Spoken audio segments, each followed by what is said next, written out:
மூன்றாம் உலகப் போர் குறித்து என் தேவனாய கர்த்தர் கடவுள் நடுக்கூடிய தீர்க்கதரிசனங்களின் சுருக்கம் என்னவென்றால், மூன்றாம் உலகப் போர் விளைவு ஆரம்பமாகும். மூன்றாம் உலகப் போருக்கு அச்சமிடுபவர் டொனால்ட் ட்ரம்ப்.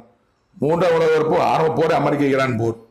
மூன்றாம் உலகப் போர் முடிவுக்கு வரும் இந்த மாமனிதனால் கடவுள் கொடுத்திருக்கிறார். பார்ப்போம். உலகத்தின் அதிகாரம் உலகத்தின் அதிபதியாகிய சாத்தானிடமிருந்து கடவுளாக பறிக்கப்படும். என் தேவனாய் கர்த்தர் கடவுளாக பறிக்கப்படும். உலகத்தின் அதிகாரம் இந்த மாமனிதனுக்கு கொடுக்கப்படும். இதுதான் என் தேவனாய் கர்த்தர் கடவுள் என்ன குறித்த தீர்க்கதரிசனங்கள் நிச்சயமாக கொடுப்பார். உலகத்தின் அதிகாரம் இப்போது உலகத்தின் அதிகாரம் உலகத்தின் சாத்தானிடம் இருக்கிறது. அதிகாரம் முடிவுக்கு வர இருக்கிறது. அதனால தான் பிளேன் போறது பாருங்க, டிவியில் பாருங்க, பூரா பிளேன் அங்கே நின்று ஊச்சு இங்கே நின்று ஊச்சு அங்கே இருப்பார் இங்கே இருப்புன்னு பார்க்குறீங்க. தயவுசெய்து பிளேனில் போகிறவங்க ஆகாய விமானத்துக்கு பறக்கக்கூடியவங்க எச்சரிக்கையாக போங்க. உலகத்தின் அதிபதி சாத்தான் உலகத்தின் விரோதமாக கட்டளையிட்டு கொண்டு இருக்கிறார்.